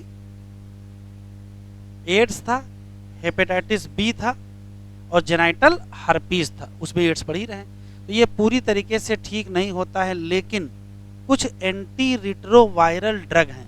कौन सी? एंटी रिट्रोवायरल ड्रग, जो क्या करेंगे, जीवन को थोड़ा क्या कर देंगे, लंबा कर देंगे, लेकिन डेथ को रोक नहीं पाएंगे। अंततः इसकी व्यक्ति की डेथ इसी एड्स के किसी बीमारी से हो ही जाएगी। बस केवल लंबाई बढ़ा सकते हैं, अंत नहीं कर सकते, ठीक नहीं कर सकते, कोई रास्ता नहीं है। Complete cure of AIDS not possible, पूरी तरीके से संभव नहीं है, लेकिन anti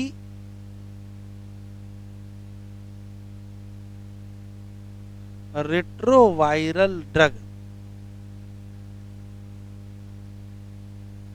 help to increase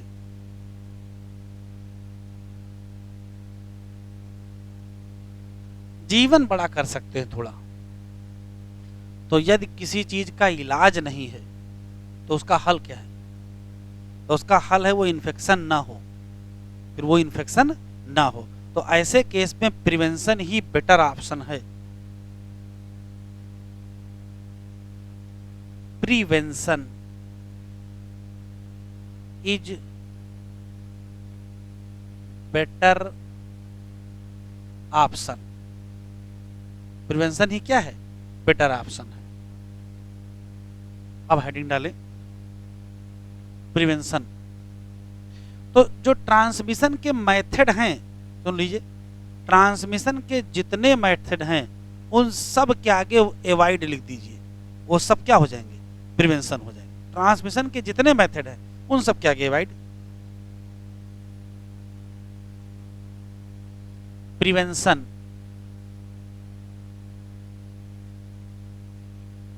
of HIV infection. पहला, avoid sexual contact with unknown partner. दूसरा, advocate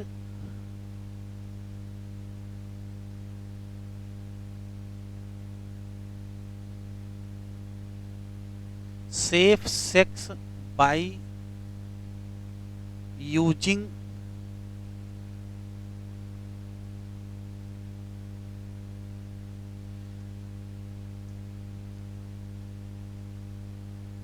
condom during sex, free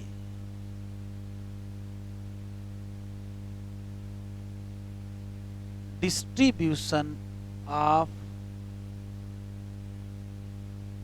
by government।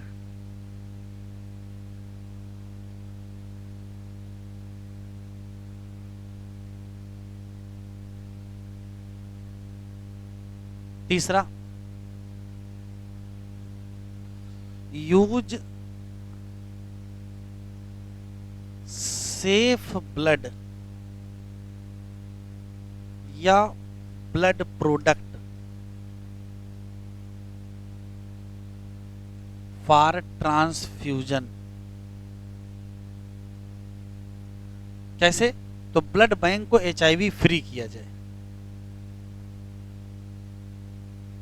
Blood bank must be HIV free. तो अभी क्या होता है कि ब्लड बैंक में कुछ नियम लागू कर दिए गए हैं कि कोई भी ब्लड देगा तो उससे पहले HIV टेस्ट होगा, और जिसके चढ़ने जा रहा है उसका भी HIV टेस्ट होगा। देने वाले का और लेने वाले का, दोनों का HIV टेस्ट कंपलसरी कर दिया गया है। चौथा,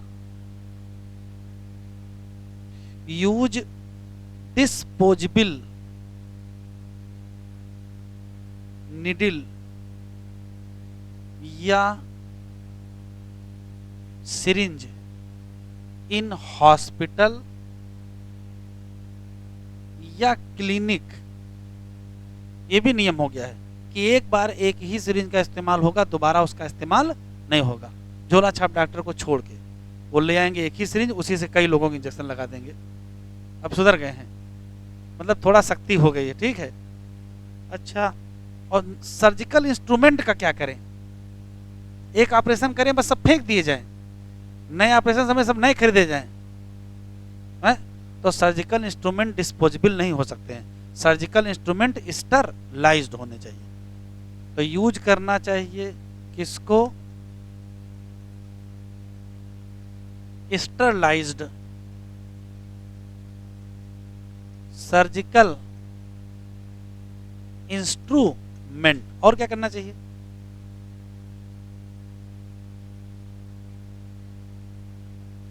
एजुकेट करना चाहिए person about AIDS and their transmission, no hiding. बातचीत ना करें ऑफ इन्फेक्टेड पर्सन। इसी कड़ी में WHO ने बहुत सारे प्रोग्राम स्टार्ट किए हैं HIV के प्रिवेंशन के लिए। गवर्नमेंट ऑफ इंडिया ने national AIDS organization NACO, NACO national AIDS control organization start किया है। ऐसे बहुत सारे NGOs ने प्रोग्राम शुरू किए हैं कि प्रिवेंशन हो। बढ़ाएं point.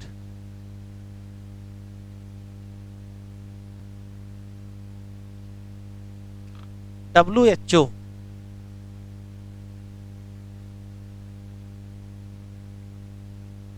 World health organization, NGOs and government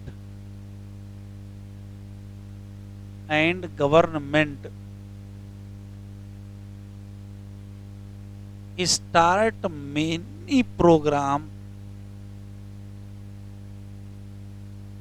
to prevent HIV infection। NACO क्या है? NACO national AIDS control organization. 1 दिसंबर नेशनल वर्ल्ड है विश्व एड्स दिवस, वर्ल्ड एड्स डे।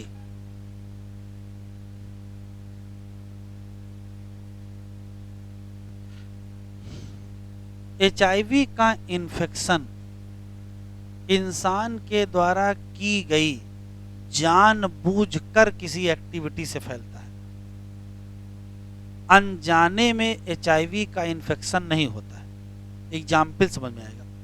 जैसे आप सड़क पर जा रहे हैं, सांस ले रहे हैं, आपको कॉमन कोल्ड का इन्फेक्शन हो सकता है, आपकी कोई गलती नहीं, क्योंकि कोई उससे पहले गया था, वो छींक के चला गया, आप पीछे से आए, इनहेल कर गए। आप खाना खा रहे हो, टाइफाइड का पैथोजन आपको मिल सकता है, आप ज़्यादा साफ सफाई रखे हो। तो कुछ पैथोजन तो अनजाने में मिल जाते हैं, लेकिन HIV का पैथोजन अनजाने में नहीं मिलेगा। NCERT में लाइन लिखी है, कॉन्शियस बिहेवियर है।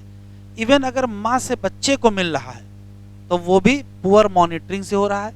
अगर ट्रांसफ्यूजन से किसी को मिल रहा है तो वो भी उसी की गलती से हो रहा है, वो सही ब्लड बैंक से ब्लड नहीं लाए हैं। इसका मतलब अनजाने में नहीं होगी, जानबूझकर की गई गलती से होगी। लाइन लिख लीजिए, इंपॉर्टेंट है।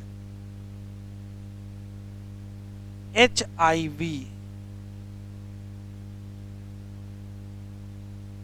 इन्फेक्शन ड्यू टू कॉन्शियस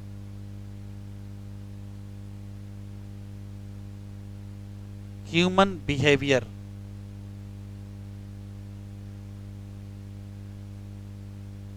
या due to poor monitoring.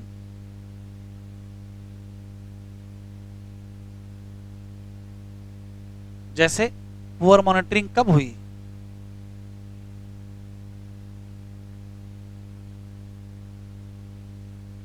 Blood transfusion और HIV इन्फेक्टेड वोमेन।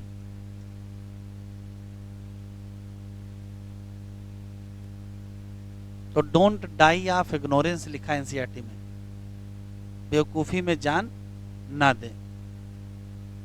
चलो एनसीईआरटी ओपन करें, सारे पॉइंट टिक कर ले।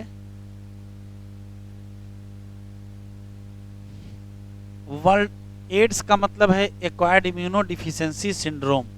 इसका मतलब है डिफिशियंसी है किसकी? इम्यून सिस्टम की। और ये एक्वायर कब हुई? Life time. मतलब ये क्या नहीं है? कंजेनिटल नहीं है। और सिंड्रोम का मतलब ग्रुप ऑफ सिम्टम। सबसे पहले कब रिपोर्ट हुआ? 1981। और लास्ट 25 ईयर में इसने क्या किया? पूरी दुनिया में फैल गया। और कितने से लोग मारा? मतलब 20 साल पहले भी यही लाइन लिखी थी और अभी भी वही लाइन लिखी है। कम से कम ईयर तो बदलना चाहिए। हाँ, हो सकता है भाई ऐसा प्लान किए हो। एड्स काज्ड बाई, इसके द्वारा human immuno deficiency virus HIV, जो कि एक ग्रुप ऑफ वायरस है। किसका? रेट्रोवायरस। इसमें एनवेलप होगा उसके अंदर RNA। ट्रांसमिशन बहुत इंपॉर्टेंट। कैसा होगा? तो A sexual contact with, B transfusion of contaminated blood and, ये ब्लड प्रोडक्ट क्या है? जैसे दूध से पनीर बनता वैसे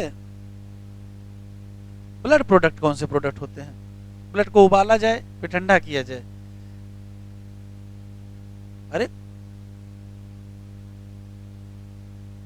अरे ब्लड के प्रोडक्ट से मान लीजिए किसी को डेंगू होगा, उसको प्लेटलेट चढ़ानी है, तो केवल प्लेटलेट अगर चढ़ाओगे तो ये ब्लड प्रोडक्ट नहीं होगा। केवल प्लाज्मा चढ़ाओगे वही ब्लड प्रोडक्ट होगा। ब्लड प्रोडक्ट का मतलब क्या है? ब्लड को जमाएंगे, फिर दही बनाएंगे, फिर पनीर बनाएंगे, ऐसे थोड़े बनाएंगे। Infected needle in case of intravenous drug abuser, बतियाओ नहीं। और इन्फेक्टेड मदर से बच्चे को किसके थ्रू? तो कौन कौन लोग हैं जो हाई रिस्क पर हैं? तो इंडिविजुअल है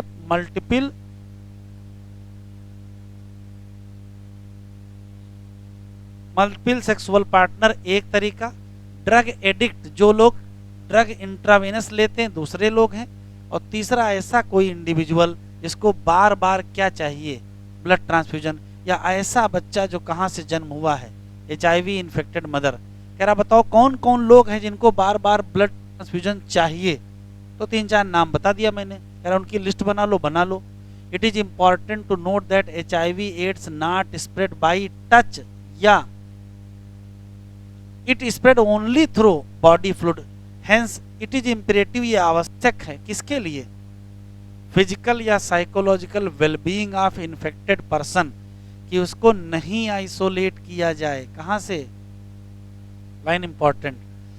हमेशा एक गैप पाया जाता है किसके बीच? इन्फेक्शन और अपीयरेंस ऑफ सिम्टम। कितना?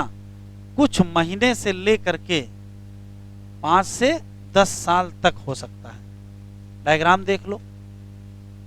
वायरस पार्टिकल है, इसमें वायरस का RNA कोर है, ये इन्फेक्ट किया। Viral DNA is produce by reverse transcription RNA से DNA। Viral RNA introduce into cell. Virus DNA incorporate into host genome. नए वायरस पार्टिकल बने, ये तोड़ के बाहर निकल आए। After getting infection into body, बहुत इंपॉर्टेंट पैराग्राफ है। वायरस सबसे पहले कहां एंट्री मारेगा? जानते हो क्यों? माइक्रोफेज की पड़ी है आदत सब कुछ खाने की, ये HIV ही खा लेंगे। और तो चाह ही रहा कि हमको अंदर पहुंच जाना है, तो ये HIV को खा लेंगे और अंदर जाके मल्टीप्लाई करेगा वो। RNA genome of virus replicate और बनाएगा क्या? किससे बनाएगा? Reverse transcriptase. और वायरल डीएनए किससे जुड़ जाएगा? होस्ट के डीएनए से। और उस सेल से कहेगा बनाओ क्या? वायरस के पार्टिकल। ये टिक कर लो। कभी कभार मैक्रोफेज कंटिन्यू प्रोड्यूस करेगा वायरस, तो नाम क्या रखना पड़ेगा? HIV factory. साइमल्टेनियसली धीरे धीरे HIV इंटर करेगा किसमें? हेल्पर टी सेल में, और रेप्लिकेट करेगा, प्रोड्यूस करेगा प्रोजनी। धीरे धीरे वायरस प्रोजनी रिलीज होंगी कहाँ? ब्लड में, जो फिर से फ्रेश हेल्पर टी सेल को क्या करेगी? अटैक। तो समय क्या होगा? वायरस का काउंट ऊपर और हेल्पर टी सेल का काउंट नीचे। This is repeated leading to the progressive decrease in number of infected person. फिर देखो क्या हो, जब घट रहा होगा नंबर, तब पर्सन को क्या होगा? हल्का फुल्का फीवर, डायरिया और वेट लॉस होगा। जब बहुत ज्यादा घट जाएगा number of helper T cell, तो पर्सन को क्या होने लगेगा? बीमारियां होने लगेंगी जिनसे सामान्यतया वो बच जाता था। जैसे बैक्टीरिया, कौन सा? माइकोबैक्टीरिया, वायरस, फंजाई, इवन कह रहा है ऐसे पैरासाइट जिनका नाम टॉक्सोप्लाज्मा, वो बीमार करने लगेंगे। Patient become so immune deficient सी he unable to protect himself या herself against the infection. Widely use diagnostic test कौन है? एंजाइम लिंक्ड इम्यूनोसार्बेंट ऐसे। ट्रीटमेंट के नाम पर क्या है? Anti retroviral drug. केवल थोड़ा बहुत क्या है? इफेक्टिव है।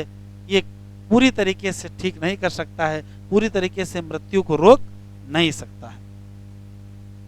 तो जब नहीं रोक सकता तो क्या करें? तो प्रिवेंशन बेस्ट है। एड्स हैज नो क्योर, इसका कोई क्योर नहीं, तो प्रिवेंशन इज बेस्ट ऑप्शन है। HIV इन्फेक्शन स्प्रेड, ये टिक कर लो, इंपॉर्टेंट है। कॉन्शियस बिहेवियर किससे फैलता है? Conscious behaviour pattern. Not something happen inadvertently, इसका मतलब क्या है? अनजाने में। जैसे अनजाने में क्या हो सकता है? निमोनिया हो सकता है भाई, टाइफाइड हो सकता है। और अगर ब्लड के ट्रांसफ्यूजन से इन्फेक्शन हो रहा है या मदर से इन्फेक्शन हो रहा है, तो ये भी जानबूझ के क्या हो रहा है? सही देखभाल नहीं हो रही है। कह रहा कोई यहाँ एक्सक्यूज नहीं है, मे बी इग्नोरेंस। कह रहा इग्नोर नहीं, यहाँ लिखा है डोंट डाई ऑफ इग्नोरेंस, बेवकूफ़ी में जान न दें। हमारे देश में क्या चल रहा है? नैको, कुछ नॉन गवर्नमेंट ऑर्गेनाइजेशन, कौन से? NGO, ये लोगों को एजुकेट करते हैं। WHO ने बहुत सारे प्रोग्राम स्टार्ट किए हैं, में WHO ने बड़ा अच्छा काम किया है। Making blood from safe from, कहाँ से? HIV। इंश्योर किया कि यूज करो कौन सी? या सिरिंज, किसी पब्लिक या प्राइवेट हॉस्पिटल या क्लिनिक में। Free distribution of condom by government है। कंट्रोल करो किसको? ड्रग एब्यूज को। एडवोकेट करो सेफ सेक्स, प्रमोट करो और क्या? Regular checkup of HIV in suspected population. ये सब स्टेप्स हैं। Infection with HIV or having AIDS is something that should not be hidden. अगर इन्फेक्शन हो गया है तो छिपाया ना जाए। सिंस देन इन्फेक्शन हो सकता है फिर और ज्यादा स्प्रेड क्या कर जाएगा? फैल जाएगा। HIV या AIDS infected person need help, इसको हेल्प चाहिए। और सबसे इंपॉर्टेंट इसको ये चाहिए, सिंपैथी, ना कि तिरस्कार। सोसाइटी इसको तिरस्कार ना करे। Unless society recognize is at a problem to deal with a collective manner, chance of wide spread. जब तक इसको कलेक्टिव मैनर के तरीके से ट्रीट नहीं करेंगे, इसके फैलने की संभावना बनी रहेगी। बस अगले लेक्चर पर कैंसर पढ़ाएंगे।